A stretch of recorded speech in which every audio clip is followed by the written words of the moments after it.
Hello everyone, we are going to take you on a short journey through central Pennsylvania's geological history for the past 541 million years. At the start of the Cambrian period, the ocean spread inland covering Pennsylvania.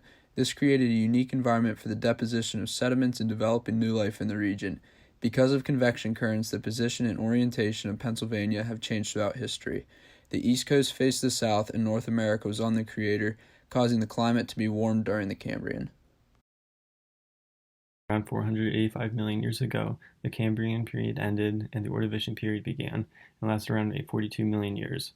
In Pennsylvania, the transition was peaceful with the continued deposition of sediments. During the early Ordovician, subduction began east of North America, which resulted in land being built in the form of a volcanic arc.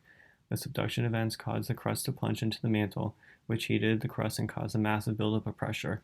This pressure led to explosive volcanic activity. Ash released from the volcanoes east of North America fell into the shallow sea covering the continent, which had a depth that ranged from 10 meters to 100 meters.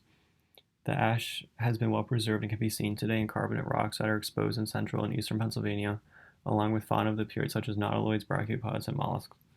During the Middle Ordovician, the volcanic arc had been created and migrated towards North America, and by the late Ordovician, material from the arc and the floor of the ocean collided with the North American plate, an event referred to as a tectonic orogeny. Mountains formed where material was thrusted onto the continental plate, and the weight of the material caused the plate below to subside and result in an elongated basin named the Appalachian. The location of the carbonate rocks at the surface of the Pennsylvania basin formed the west section of the mountains, and for the basin it filled with marine water and existed for the next 200 million years. These mountains generated from the tectonic orogeny lay east of Pennsylvania. The sediment eroded from these mountains were carried westward by rivers and deposited in the water-filled Appalachian basin. Initially, the sediments were mainly silt and clay, but towards the end of the Ordovician, sand and gravel were being deposited in the basin. This transition from carbonated to clastic sediment deposition resulted in the death of many animals because it destroyed their habitats. As a result, it created a new environment for the newly evolved animals. Most of the marine ecosystems that exist today were established during this period. North America at this time was still located near the equator, but has started to rotate counterclockwise to match modern orientation. The Silurian period offered a great deal of erosion and sediment deposition. The major sediment of this time was sand, which was rich in quartz. Quartz is very resistant to erosion, which is why rocks formed by this deposition can still be admired today in what is known as the Tuscarora Formation. Mud and carbonates were deposited farther west of the Tuscarora Formation. Chemical erosion released an abundance of iron, which was carried into the waters and precipitated. The mountains formed by the tectonic orogeny were eroded so much that they no longer provided a viable source of clastic sediments, which caused a shift back to carbonate deposits in the Appalachian Basin. Gypsum and halite also crystallized out of the water in shallow basins that formed during the Silurian.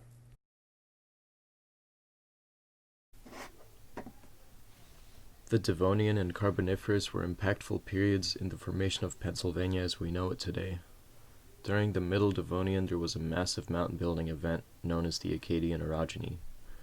This event was caused by the collision of the North American plate with Europe and Avalonia, which created a long stretch of mountains just east of where the Appalachians are located today.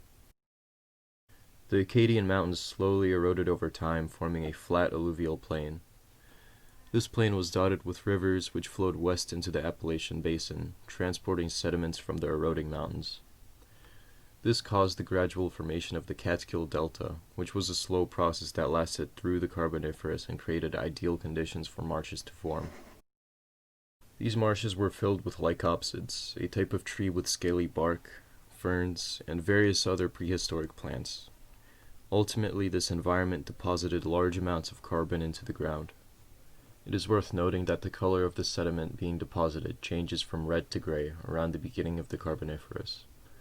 This could indicate a change in climate from drier and more seasonal conditions to wetter and less seasonal conditions. This shift in climate may have played a part in the formation of these marshlands.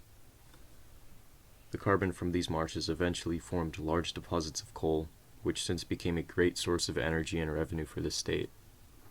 Coal mining has been a big part of PA's mining history since the late 1800s and has become a large power-producing industry today.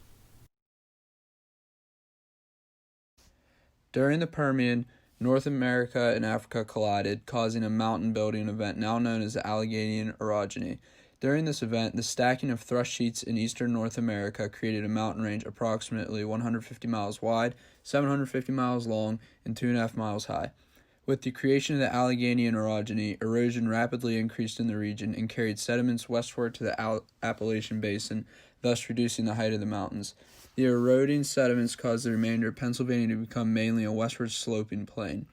During the Permian period, the continents collided, forming a supercontinent known as Pangaea. Pennsylvania remained near the equator, but the climate became much drier because it was near the center of Pangaea with no oceans nearby.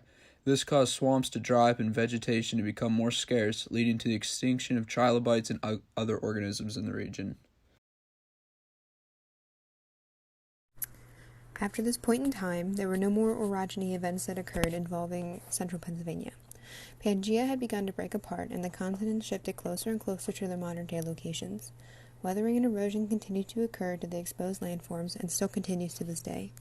The beautiful and complex geography of Pennsylvania has proven to be a vital resource in human life for centuries. In the 1800s, the iron deposits formed during Silurian were mined. Hills and mountains have proven to be beneficial during wars and battles across human history. Lakes, rivers, and streams provide a source of food and water for many. Even though we may not see it, the ground beneath our feet is constantly changing. Take a minute to admire the beauty of Pennsylvania the next time you step outside.